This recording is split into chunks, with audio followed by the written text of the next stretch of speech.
Today we will look at what is the highest quality of poetry that he thinks. So, according to Arnold, the substance and matter of the best poetry acquire their special character from possessing, in an eminent degree, truth and seriousness. Mark it, truth and seriousness. So, he is telling the best or the highest quality of poetry must be having the eminent degree of truth and seriousness. And he is telling, though we distinguish between the two characters, the two accents of superiority, yet they are nevertheless vitally connected one with the other. That means the truth and seriousness in their eminence are inseparable in highest quality of poetry. The superior character of truth and seriousness in the matter and substance of the best poetry is inseparable from the superiority of diction and movement, marking its style and manner. So, then he is telling that the superior character of truth and seriousness is inseparable from the superiority of diction and movement. And diction and movement marks the style and manner of poetry. Therefore, the two superiorities are closely related. And he is telling that in proportion as this high stamp of diction and movement again is absent from a poet's style and manner, we shall find also that high poetic truth and seriousness are absent from his substance and matter. That means if a poet doesn't have superior diction and movement, then automatically in that poet or in his poetry, we will find the absence of high poetic truth and seriousness. That means all these things are interrelated and they come to poetry simultaneously. One cannot be a poet of seriousness and truth without having eminence of diction and movement. Then he is telling, if this is the case, let us find some examples to analyze and we can better appreciate these qualities of poetry. And going back to history of English poetry, he picks up Geoffrey Chaucer, as he is known as one of the greatest poets of English literature. And he's talking about Chaucer as thus: we shall find that his superiority is both in the substance of his poetry, in page 193, last paragraph, and in the style of his poetry. His superiority in substance is given by his large, free, simple, clear, yet kindly view of human life. So he is telling that Chaucer had these qualities, this superiority, both in the substance of his poetry, which comes from truth and seriousness, and at the same time, the style of his poetry that comes from diction and movement. And how his superiority is established? Through his large, free, simple, clear, yet kindly view of human life. That means in his poetry, we discover a broad, simple, and very clear picture of human experience. There is no biasness. As a poet, he is impartial. As a poet, he is very clear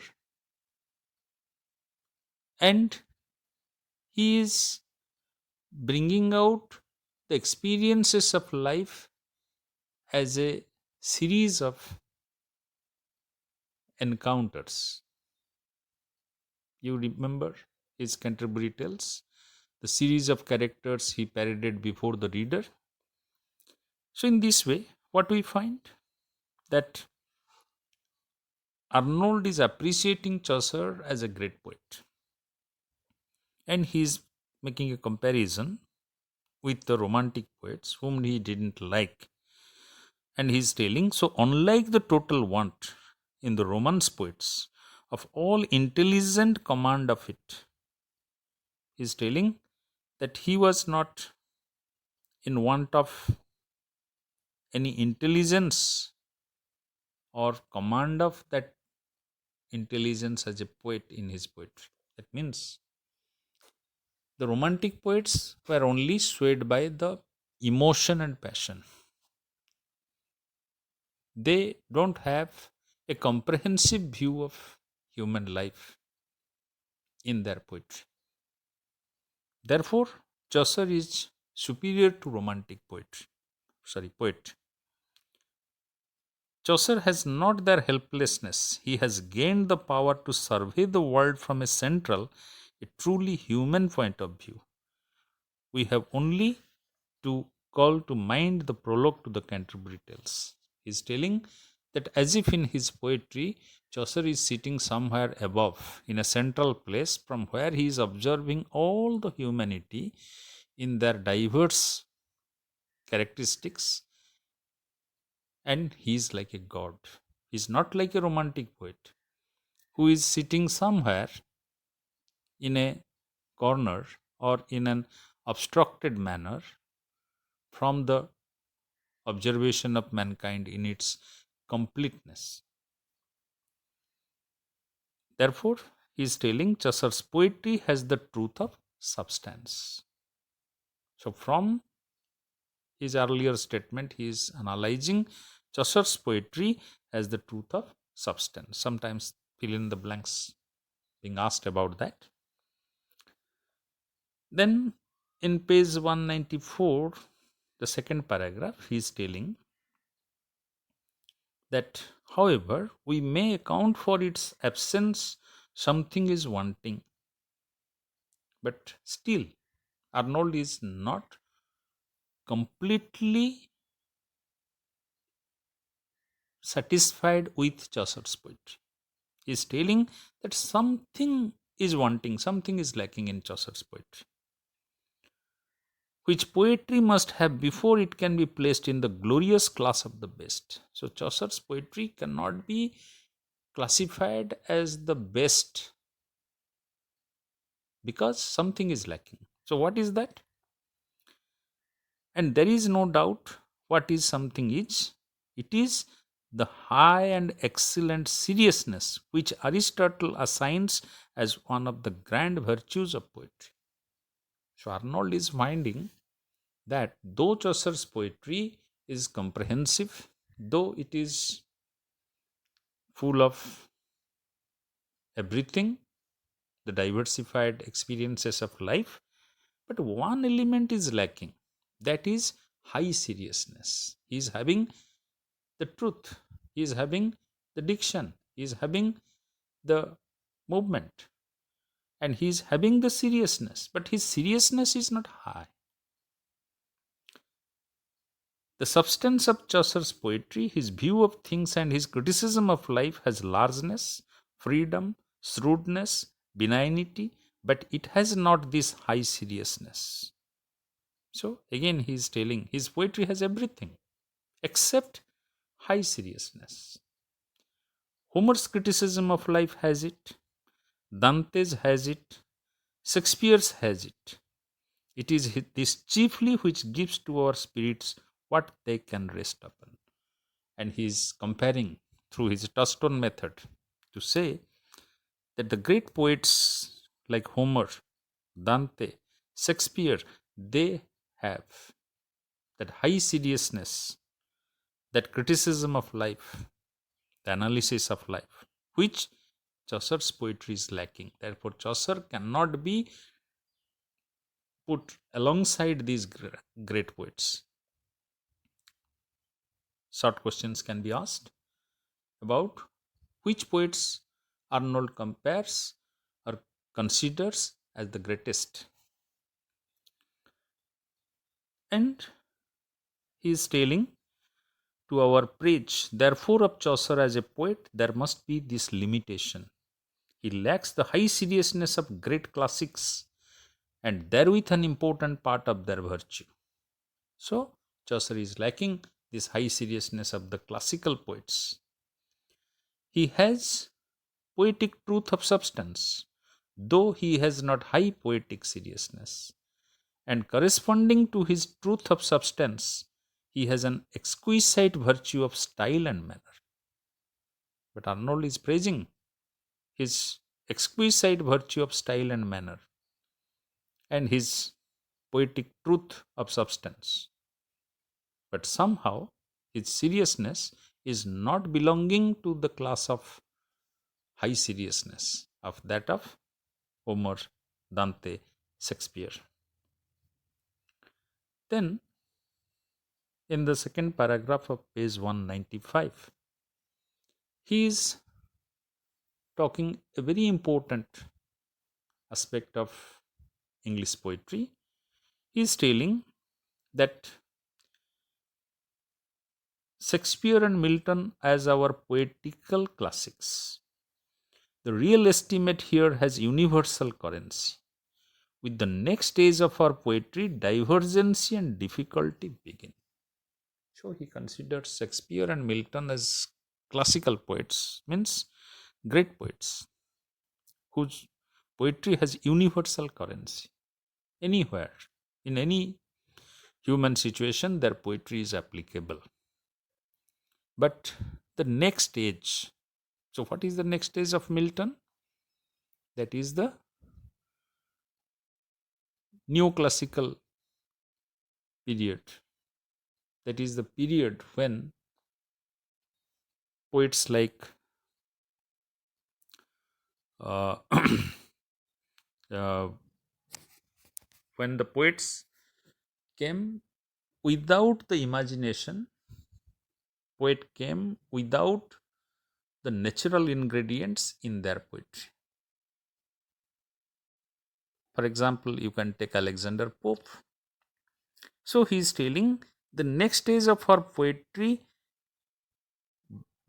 divergency and difficulty begins. That means poetry got divorced, divided, and the difficulty begins. I want to tell you, just you mark this and you compare the same thing with T.S. Eliot's remarks about the divergency in English poetry. Eliot is talking about the divergency entering into English poetry. Of course, he is telling that after Shakespeare, English poetry got depreciated because either there is one quality which he finds in Milton, or the lack of Milton's quality in his followers. The unification of poetic sensibility got affected according to Eliot. The dissociation of sensibility set in. That is the language of Eliot. But here, Arnold is telling that poetic divergence and difficulty begins. Okay.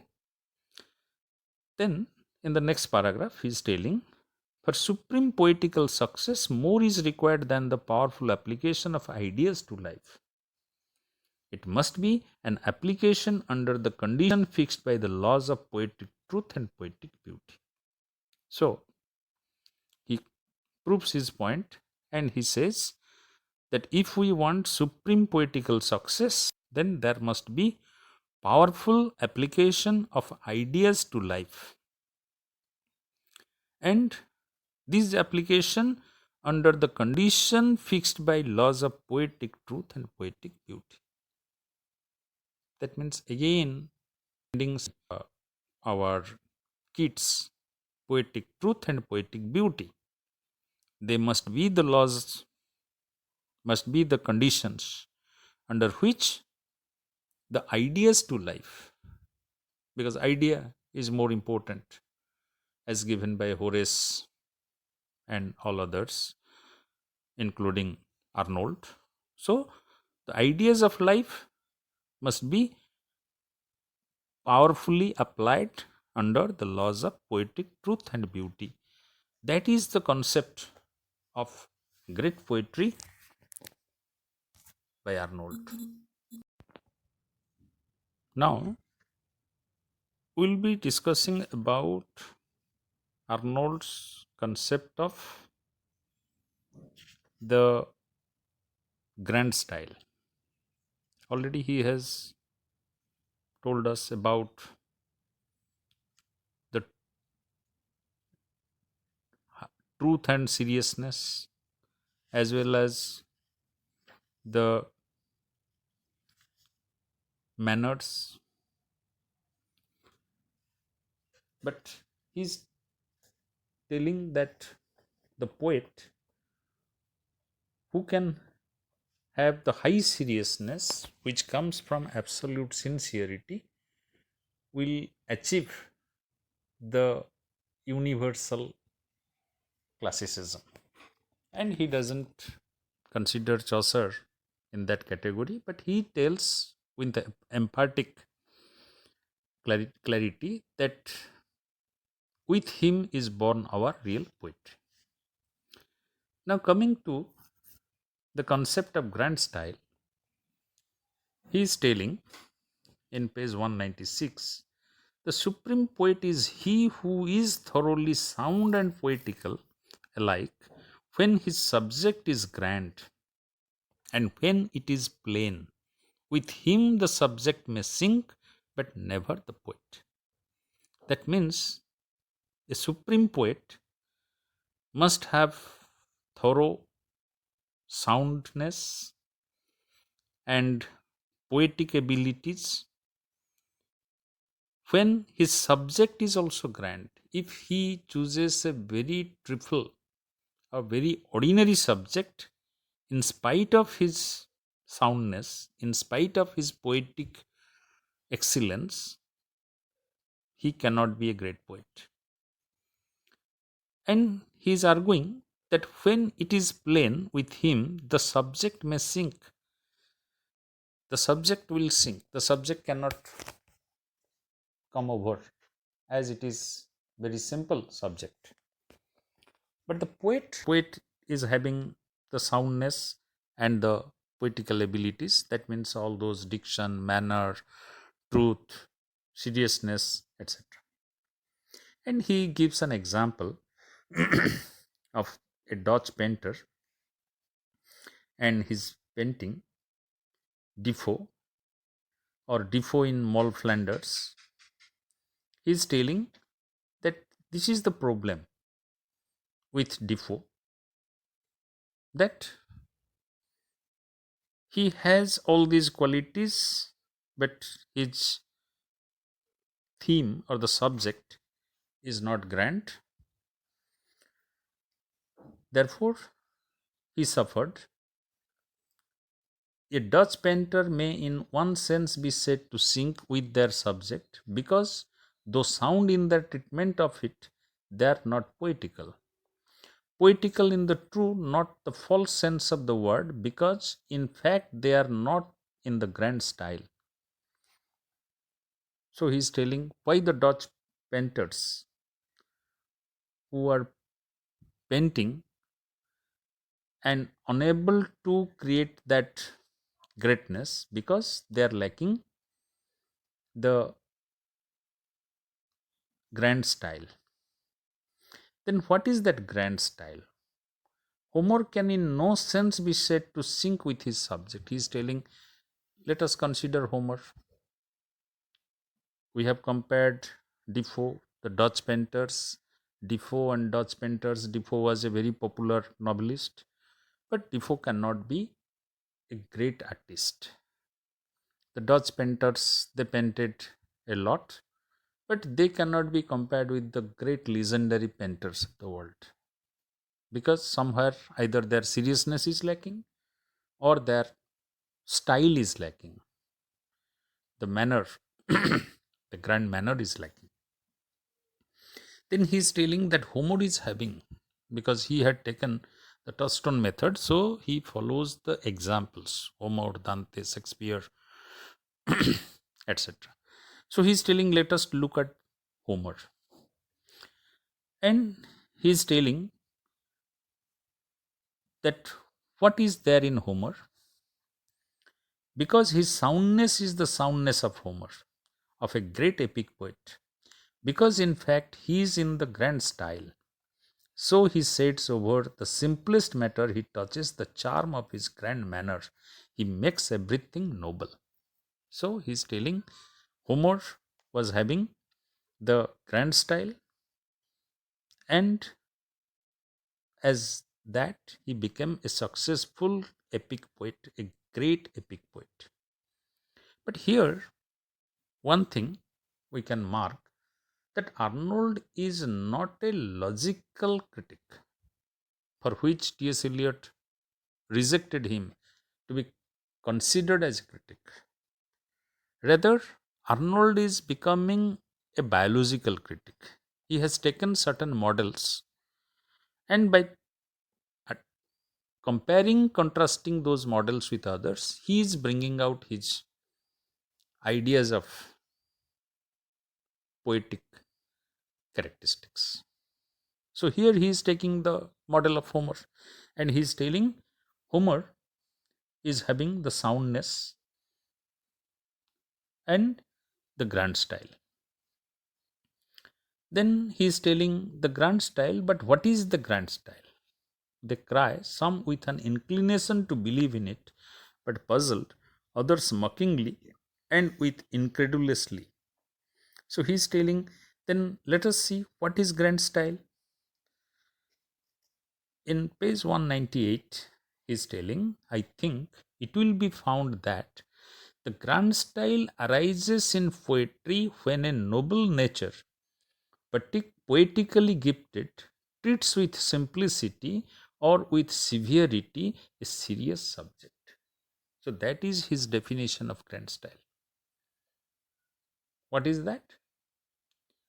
When a noble nature means it is the noble nature of the poet. The poet must be noble in his nature. Second quality, poetically gifted. He must be a gifted poet, not a general poet, not an ordinary poet, not having simple poetic sensibility, but a gifted poet. Treats with simplicity. And the third dimension is a serious subject must be treated by him either simply with simplicity or severity. So, in this way, his definition of grand style is having three dimensions: noble nature on the part of the poet, poetical gift or exceptional poetic sensibility on the part of the poet, and his treatment of a serious subject, not an ordinary subject, either with simplicity or severity. And he considers that these qualities are there with Homer, Dante, Shakespeare. And he is telling that I think it will be found to exclude all poetry which is not in the grand style, and I think it contains no terms which are obscure, which themselves need defining. So he is telling, I can't say more than that.